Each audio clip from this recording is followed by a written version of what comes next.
DM uncle, मेरा एक काम कर देंगे? रेलवे फाटक पर इतना जाम लगता है कि ट्यूशन पहुंचने में देर हो जाती है और फिर डांट पड़ती है। मासूमियत से भरे इन शब्दों ने न सिर्फ हाथरस के डीएम अतुल वत्स के चेहरे पर मुस्कान ला दी, बल्कि जन सुनवाई में मौजूद हर व्यक्ति को सोचने पर मजबूर कर दिया।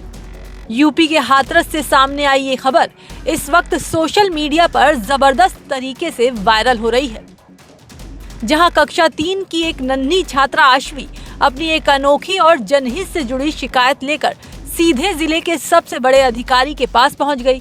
रोज रोज की इस परेशानी से तंग आकर आश्वी ने किसी और का इंतजार करने के बजाय खुद प्रशासनिक चौखट पर जाने का फैसला किया और अपनी शिकायत लेकर हाथरस के आईएएस अधिकारी और डीएम अतुल वत्स के पास जन सुनवाई में पहुंच गई। उसने बेहद सहज अंदाज में कहा, डीएम अंकल, मेरा एक काम कर देंगे?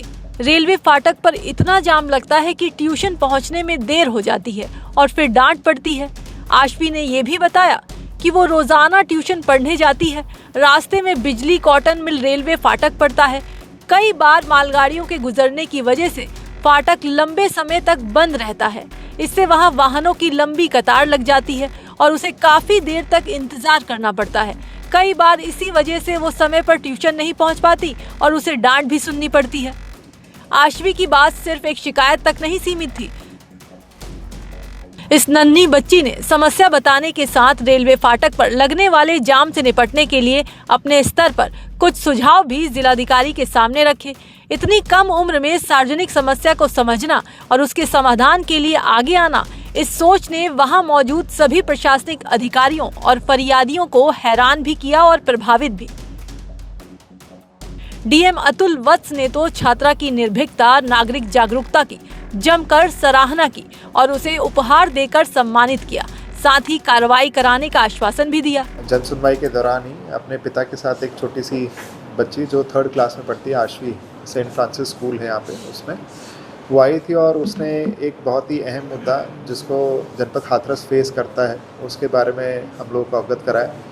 वो इशू ये है कि जब वो स्कूल से घर आती है और जब ट्यूशन पढ़ने के लिए बाद में जाती है तो एक बिजली कॉटन मिल फाटक है, उसके ऊपर हमेशा जाम, जो रेलवे आपका क्रॉसिंग होता है उसका जो बैरियर होता है वो बंद हो जाता है, उसकी वजह से एक जाम लगा मिलता है, इशू क्रिएट हो जाता है। और ये जेन्युइन इशू है। जिस निर्भीकता के साथ और जिस कॉन्फिडेंस के साथ उस बच्ची ने अपनी बात रखी और केवल अपने लिए ही नहीं बल्कि पूरे जनपद को इस समस्या के निजात दिलाने के लिए अपनी बात रखी, वो काफ़ी। अब देखना ये होगा कि इस नन्ही फरियाद की मासूम अपील के बाद रेलवे फाटक के इस जाम से हाथरस की जनता को कब तक राहत मिलती है।